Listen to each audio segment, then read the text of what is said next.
Hello friends, welcome आप सभी का हमारे यूट्यूब चैनल में। आज हम पार्ट 4 में मेटल इन नॉन मेटल में आयनिक बॉन्ड के बारे में पढ़ेंगे। 10th क्लास में हम दो प्रकार के बॉन्ड, आयनिक बॉन्ड और कोवलेंट बॉन्ड की बात करेंगे।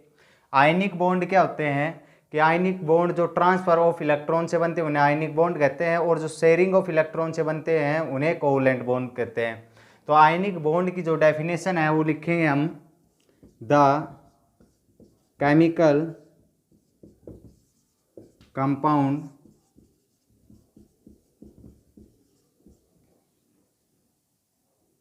are formed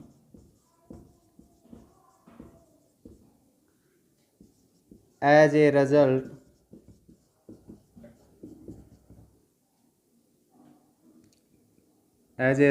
to transfer of electron from one element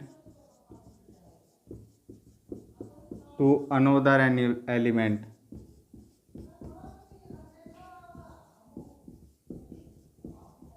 उन्हें हम आयनिक बॉन्ड या फिर आर कॉल्ड आयनिक बॉन्ड, और या फिर क्या कहेंगे, इलेक्ट्रोवैलेंट।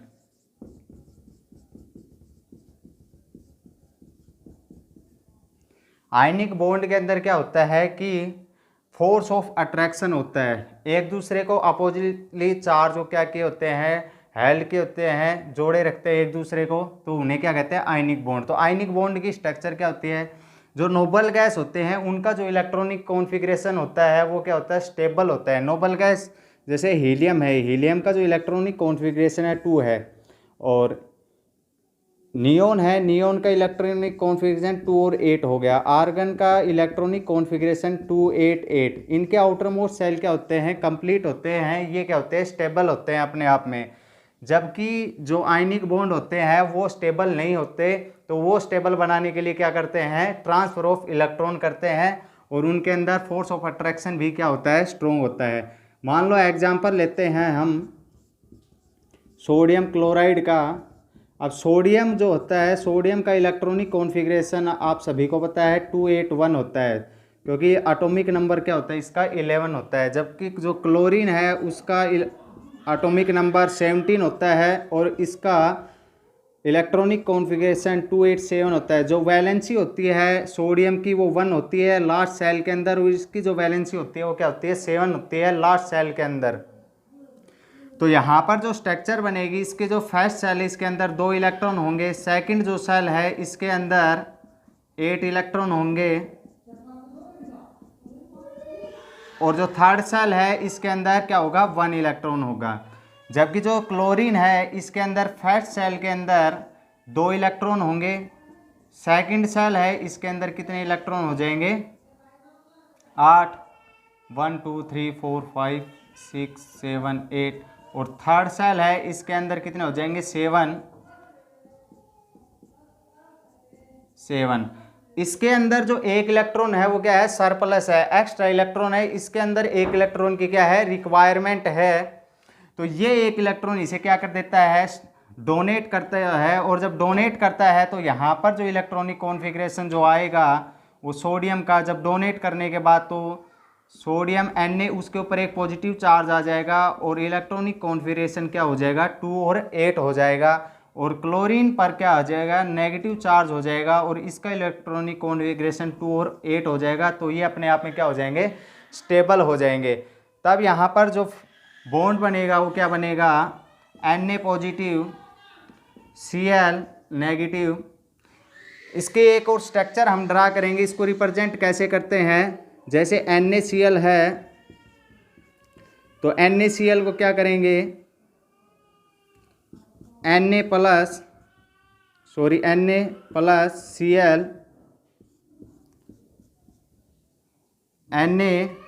Na के ऊपर कितने चार्ज हमारे, 1 है लास्ट इलेक्ट्रॉन के अंदर, और Cl के अंदर कितने हैं, 1 2 3 4 5 6 और 7। ये एक इलेक्ट्रॉन इसे क्या कर देगा, डोनेट कर देगा। जब एक इलेक्ट्रॉन डोनेट करेगा तब क्या बनेगा, Na पॉजिटिव और Cl क्या बन जाएगा इसके ऊपर, नेगेटिव। या फिर इस स्ट्रक्चर को ऐसे लिख के कैसे लिख सकते हैं हम, इसको ब्रैकेट में अंदर करके इस पर एक पॉजिटिव चार्ज और Cl को क्या कर देंगे हम, इसके 8 इलेक्ट्रॉन यहाँ पर शो करेंगे हम, और एक इलेक्ट्रॉन क्या दिखा देंगे यहाँ पर हम दिखाएंगे माइनस का इलेक्ट्रॉन, कि इसने एक इलेक्ट्रॉन क्या कर लिया है, गेन कर लिया है। और आगे इसकी स्ट्रक्चर क्या बन जाएगी, NaCl। तो इस प्रकार से क्या होता है कि आयनिक बॉन्ड की क्या होती है, स्ट्रक्चर फॉर्म होती है। अगर आप एक और एग्जांपल लेना चाहें, यहाँ पर अगर मान लो मैग्नीशियम क्लोराइड दे रखा है हमें MgCl2, तो मैग्नीशियम के लास्ट सेल में जो वैलेंसी होती है कितनी होती है, 2 होती है। तो यहाँ पर कितने इलेक्ट्रॉन हो गए, 2 हो गए। उसको रिप्रेजेंट इस प्रकार से करेंगे, एक ऊपर दिखा दिया और एक नीचे की तरफ। Cl पर कितने हो गए, 2 Cl है यहाँ पर हमारे पास। तो पहले वाले में 7 इलेक्ट्रॉन, ये एक इलेक्ट्रॉन इसे डोनेट कर देगा, और यहाँ पर भी कितने इलेक्ट्रॉन हैं, 7। और इस प्रकार से ये इलेक्ट्रॉन मैं यहाँ लिख देता हूँ आपके लिए, और ये इलेक्ट्रॉन इस प्रकार से यहाँ क्या करेगा, डोनेट करेगा। इसने यहाँ पर डोनेट किया है। Cl 2 बार इसलिए लिखा है क्योंकि यहाँ पर Cl हमारे पास कितने थे, 2 थे। तो यहाँ पर जो स्ट्रक्चर बनी वो क्या बन गई, MgCl2। तो इस प्रकार से क्या होते हैं, आयनिक बॉन्ड क्या होते हैं, फॉर्म होते हैं। अब हम इसकी प्रॉपर्टी के बारे में बात करेंगे कि इसकी प्रॉपर्टी क्या है और इसके कैरेक्टरिस्टिक्स क्या क्या हैं। उससे पहले एक बार रफ कर लेते हैं क्या क्या चीज़ होती है। जैसे कि हमने देखा क्या वहाँ पर मेटल, पहली बात तो आयनिक बॉन्ड जो होते हैं मेटल और नॉन मेटल के अंदर होते हैं, फॉर्म होते हैं। इसकी फर्स्ट कैरेक्टरिस्टिक्स की बात करेंगे, जितने नंबर ऑफ इलेक्ट्रॉन डोनेट करेगा उतने ही पॉजिटिव चार्ज आएंगे, और जितने नंबर ऑफ इलेक्ट्रॉन गेन करेगा उतने ही क्या होंगे, नेगेटिव चार्ज आएंगे। तो जितने पॉजिटिव चार्ज आए उन्हें हम कैटाइन कहते हैं, और जितने नेगेटिव चार्ज आएंगे उन्हें क्या कहते हैं, एनाइन कहते हैं। और ये जो होता है ये अपोजिट चार्ज क्या करते हैं, अट्रैक्ट करते हैं। तो फर्स्ट कैरेक्टरिस्टिक्स क्या हो गई कि number of the number of electron are donate is equal to the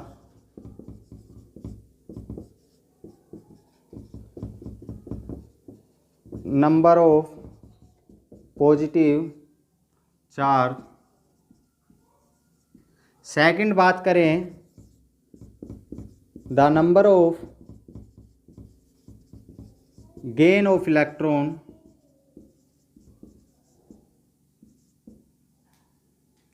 is equal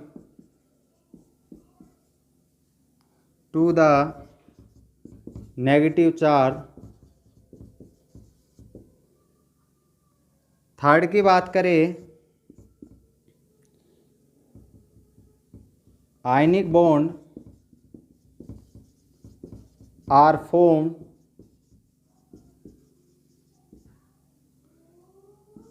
because of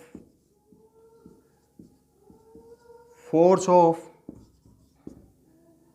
और कौन सा फोर्स होगा वो, बिकॉज इलेक्ट्रोस्टैटिक्स। यहां पर हम लिखेंगे बिकॉज इलेक्ट्रोस्टैटिक्स।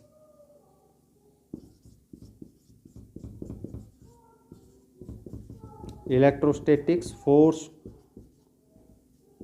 Of attraction. तो ये इसकी कुछ कैरेक्टरिस्टिक्स थी। अपोजिटली चार्ज पर क्या करता है, ये आयनिक बॉन्ड फॉर्म होता है। अब इसकी प्रॉपर्टी के बारे में पढ़ेंगे। प्रॉपर्टी फिजिकल प्रॉपर्टी है, फिजिकल स्टेट के बारे में, कंडक्टिविटी है और सोल्युबिलिटी है। उससे पहले एक बार रफ कर देते क्या है। एक तो है फिजिकल स्टेट,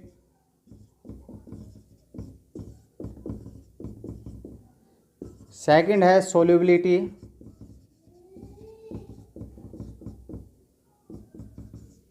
थर्ड है conductivity and electricity,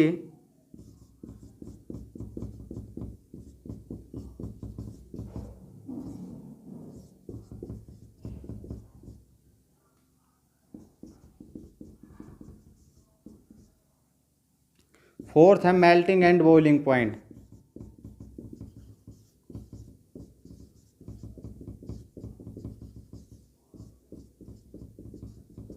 physical state क्या चीज होती है। आयनिक बॉन्ड जो फॉर्म होता है, जो इनके ये क्या होते हैं फिजिकल स्टेट के अंदर क्या होते हैं, हार्ड होते हैं और सॉलिड इन स्टेट के अंदर पाए जाते हैं। ये क्रिस्टल शेप होते हैं। जैसे कि हमने एग्जांपल लिया था सोडियम क्लोराइड। सोडियम क्लोराइड हमने कॉमन साल्ट जो होता है वो क्या होता है, क्रिस्टल शेप होता है, लक्सर शाइनिंग सरफेस होता है उसका। तो these are hard and solid in state, rich structure and लक्चर इन नेचर, फिजिकल स्टेट का। These have more force of attraction are required to break down intermolecular force of attraction. बहुत ज़्यादा force of attraction, या फिर बात करें इसकी condition की बात करें कि आयनाइजेशन एनर्जी, जैसे आयनाइजेशन एनर्जी पर डिपेंड, कंडीशन में आयनाइजेशन एनर्जी पे डिपेंड करेगा, इलेक्ट्रॉन एफिनिटी पे डिपेंड करेगा। तो यहाँ पर फिजिकल स्टेट इसको ब्रेक डाउन करने के लिए हाई एनर्जी की क्या होगी, रिक्वायरमेंट होगी। सोल्युबिलिटी की बात करें तो these are soluble in water, ये वाटर के अंदर सोल्यूबल है। साल्ट को हमने क्या कर दिया, वाटर के अंदर क्या कर दिया, या एक्वस सॉल्यूशन के अंदर डिजोल्व कर दिया, वो क्या हो जाएगा, मिक्स हो जाएगा। But these are not soluble in kerosene and petrol. Petrol और कैरोसिन के अंदर ये क्या है, सोल्यूबल नहीं है। उससे पहले एक बार मेल्टिंग बॉइलिंग पॉइंट की बात करें, कंडक्टिविटी से पहले मेल्टिंग एंड बॉइलिंग पॉइंट, इनका क्या होता है, high melting and boiling point होता है। कंडक्टिविटी क्या होती है, ये क्या होता है, गुड कंडक्टर ऑफ इलेक्ट्रिसिटी होती है। लेकिन इलेक्ट्रिसिटी के अंदर तो आप लोगों को पता है अकॉर्डिंग टू फिजिक्स जो इलेक्ट्रॉन है वो फ्रीली स्टेट के अंदर मूव करते हैं, जबकि हम बात कर रहे हैं ये क्या होते हैं, हार्ड एंड रिजिड होते हैं, सॉलिड इन स्टेट होते हैं। तो इनको जब एक्वस सॉल्यूशन, वाटर क्या होता है, वाटर अपने अंदर भी क्या रखता है, आयंस रखता है। जैसे वाटर क्या है, H2 है, जब वाटर के अंदर NaCl को ब्रेक डाउन करेंगे तो Na पॉजिटिव और Cl नेगेटिव के अंदर क्या हो जाएंगे, आयन से ब्रेक डाउन हो जाएंगे। और जब उनको हम क्या करेंगे, किसी जब ये इलेक्ट्रिसिटी इसके अंदर वाटर के अंदर डिजोल्व करने के बाद NaCl को, और जब इलेक्ट्रिसिटी उसके अंदर से पास करेंगे तो ये आयन जो है अपोजिट इलेक्ट्रोड्स पे जाके क्या हो जाएंगे, डिपॉजिट हो जाएंगे। और ओवरकम ऑफ हीट के कारण वहाँ पर क्या हो जाएगा, वो फ्रीली क्या पर कर पाएंगे, मूव कर पाएंगे। इसलिए इलेक्ट्रिसिटी क्या हो जाएगी, कंडक्ट होगी इलेक्ट्रिसिटी क्या, और इलेक्ट्रॉन क्या करेंगे, मूव करेंगे। तो ये बातें थी हमारी आयनिक बॉन्ड के बारे में। अगर आपको हमारा वीडियो अच्छा लगे तो ज़्यादा से ज़्यादा शेयर कीजिए, और जो हमारे चैनल पे नए हैं वो सब्सक्राइब कीजिए। Thank you.